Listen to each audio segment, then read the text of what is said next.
नमस्कार मेरे प्यारे दोस्तों, अगर आपने इंजीनियरिंग कर लिया है अपना और इंजीनियरिंग करने के बाद आप कहीं ना कहीं कुछ ना कुछ तैयारी में लगे हुए हैं या फिर आपने कोई प्राइवेट जॉब ज्वाइन कर लिया है और 2-3 साल से आप जॉब कर रहे हैं और जॉब करते करते आपको अब याद आ रहा है कि क्यों ना मैं जो तैयारी करता था उसको कहीं ना कहीं तैयारी को कंटिन्यू करूं और गवर्नमेंट जॉब क्रैक करूं। क्योंकि ऐसा ख्याल इसलिए भी आता है क्योंकि अभी रिसेंट में बहुत सारे नोटिफिकेशंस निकल रहे हैं गवर्नमेंट की साइड से और बहुत बार स्टूडेंट उन नोटिफिकेशंस को देख के अट्रैक्ट होता है और अपनी तैयारी स्टार्ट करता है। और ऐसा इसलिए मैं बोल रहा हूं क्योंकि मेरे पास अभी बहुत ऑन एवरीडे बेसिस कम से कम 3 से 4 मुझे कॉल आते हैं स्टूडेंट्स के, जॉब गोइंग स्टूडेंट है और बोलते हैं कि सर हम 3-4 साल से कहीं ना कहीं जॉब कर रहे हैं, हमने पहले कहीं ना कहीं थोड़ी बहुत तैयारी कर रखी थी, अब हम तैयारी करना चाहते हैं, अगले 3 महीने बाद ये वाला एग्जाम है तो इसको कैसे करें। तो आपको एक चीज समझनी पड़ेगी कि आप कभी भी अब जॉब के साथ में ऐसा एकदम अट्रैक्टिव ऑफर आता है या नोटिफिकेशन आता है कि गवर्नमेंट जॉब का वैकेंसी निकला है और आप तैयारी चालू कर देते हैं और 2-3 महीने आप टूटी फूटी तैयारी करते हैं, उससे सिलेक्शन नहीं होता है। ऑनेस्टली बोलूंगा मैं आपको, बिल्कुल भी आपको अंधेरे में नहीं रखूंगा। वास्तविकता यह है कि गवर्नमेंट जॉब अगर आपको पाना है तो उसके लिए कंसिस्टेंसी के साथ मेहनत करनी पड़ेगी, कंटिन्यूटी के साथ मेहनत करनी पड़ेगी। मैं ये नहीं बोल रहा हूं कि 8 घंटे पढ़ने की जरूरत है, आप अपना जॉब भी छोड़ने की जरूरत नहीं है। आप अगर वर्किंग है या फिर आप कहीं सेमेस्टर पास करने के बाद 2-3 साल से कहीं ना कहीं टूटी फूटी तैयारी के साथ में आप जॉब्स जो नोटिफिकेशन निकलते हैं उन एग्जाम से अपीयर हो रहे हैं तो आप बंद कर दीजिए अपीयर होना, क्योंकि सिलेक्शन नहीं होगा।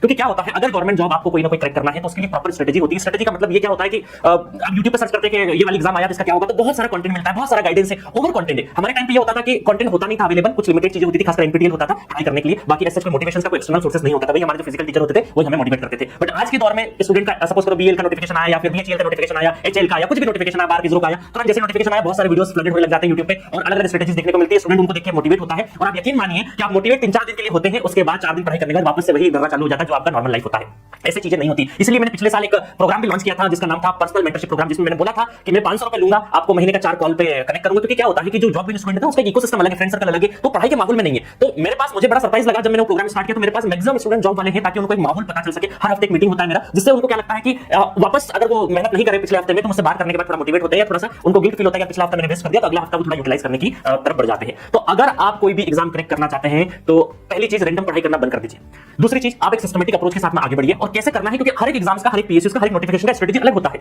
तो आपको अगर ये डिफरेंट अभी सारे सराउंडिंग्स में सुनाई दे रहे होंगे, ये जॉब निकला, फलाना जॉब निकला, एसएससी का निकला या एमपी का कोई निकला या राजस्थान का निकला, बिहार का कोई जेईई का वैकेंसी निकला, तो हिंदुस्तान के तमाम जितने भी वैकेंसीज निकल रहे हैं तो पहले आप अपने आप को पहचानिएगा आप किसके लिए फिट होते हैं। और उसके लिए कई बार स्टूडेंट पता ही नहीं, पता अपने बारे में पता नहीं लग पाता, इसीलिए पर्सनल मेंटरशिप हमने स्टार्ट किया है। तो मैं बोलूंगा कि आप मुझसे गाइडेंस लीजिए या किसी और से गाइडेंस लीजिए, अंडर पर्सनल गाइडेंस या पर्सनल मेंटरशिप के अंदर ही आप अपनी आगे की पढ़ाई करिए, तैयारी करिए। क्योंकि उसका रीजन ये है कि आप जॉब भी कर रहे हैं, साथ में दूसरा काम भी कर रहे हैं, तो आपकी प्लानिंग वाला हिस्सा या जॉब के साथ में कुछ प्लान भी कर रहे हैं और रैंडम अगर आप तैयारी करते जाएंगे, कोई नोटिफिकेशन आया, 2 हफ्ते 3 हफ्ते पढ़ाई कर लिया और सिस्टमेटिक तरीके से प्लान बना के और अचानक से कोई नोटिफिकेशन आया, आप फिर एग्जाम में फेल हो गए, फिर आपको असफलता हाथ लगी, तो इस तरीके से आपका चीजें नहीं होगा। तो आप किसी से भी प्रॉपर तरीके से गाइडेंस लीजिए और कम से कम मेरा ये सबसे निवेदन होता है, और मैंने यहाँ पे व्हाट्सएप नंबर भी मेंशन कर दूंगा मैं नीचे, अगर मुझसे भी मेंटरशिप प्रोग्राम लेना है तो मैं आपको पेड मेंटरशिप ऑफर करता हूं। उसमें जुड़िए। जी सेंटर पे जो कोर्सेस है वो बहुत ही कॉम्पैक्ट तरीके से बनाए गए हैं, बट उनको भी रैंडमली उठाने का कोई मतलब नहीं है। पहले आप अपनी सिचुएशन, क्योंकि मैं क्या करता हूं, सबसे पहले कि आपकी सिचुएशन क्या है, आप फाइनेंशियल बैकिंग कितनी है आपकी, आप कितना रिस्क ले सकते हैं।